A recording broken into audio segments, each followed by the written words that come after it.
Image by Michael Candelori. Photography permission details. DMCA. I believe that, when the history of the debacle that is the Donald Trump presidency is written, we may finally learn of the true role played by the U.S. intelligence community in helping to contain and finally derail the train wreck that is his administration.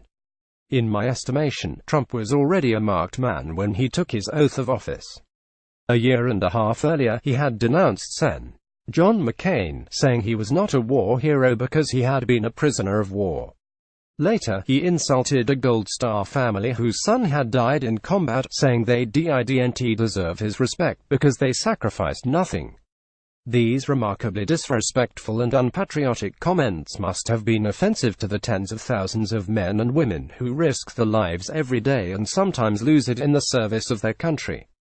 These people, unsung American heroes, expect, in the very least, that their country's leaders would always recognize and honor them for their acts of valor. Trump's words were the ultimate affront. His comments must have been especially galling because he himself had notoriously avoided military service by claiming 5 deferments, 4 for college and 1 for bad feet. Building a wall when Trump compared the U.S. intelligence agencies to Nazi Germany, falsely accusing them of leaking a scandalous dossier on him to the media. The agencies must have started making phone calls to one another.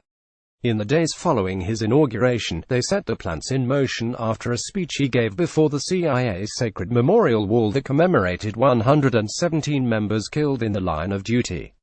Rather than acknowledging the comrades' ultimate sacrifices, Trump praised himself and bragged about the size of his inauguration crowd, never once apologizing for having insulted all of the men and women standing before him who had sacrificed and even died for the country.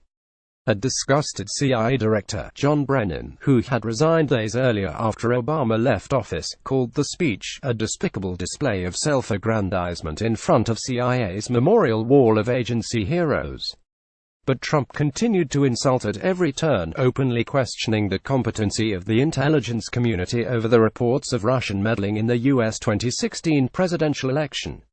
He fired and subsequently insulted the former leader, FBI Director James Comey, calling him a nutjob to the very people who were confirmed enemies of America, Russian officials who were suspected spies. Worse, he did it in the Oval Office, where he also clumsily revealed highly sensitive military secrets, endangering the United States and its allies, and he had a good laugh over it with them. Unprecedented. Next page. 1-2 Mario Almonte is a public relations specialist and commentator on politics and social issues. The views expressed in this article are the sole responsibility of the author and do not necessarily reflect those of this website or its editors.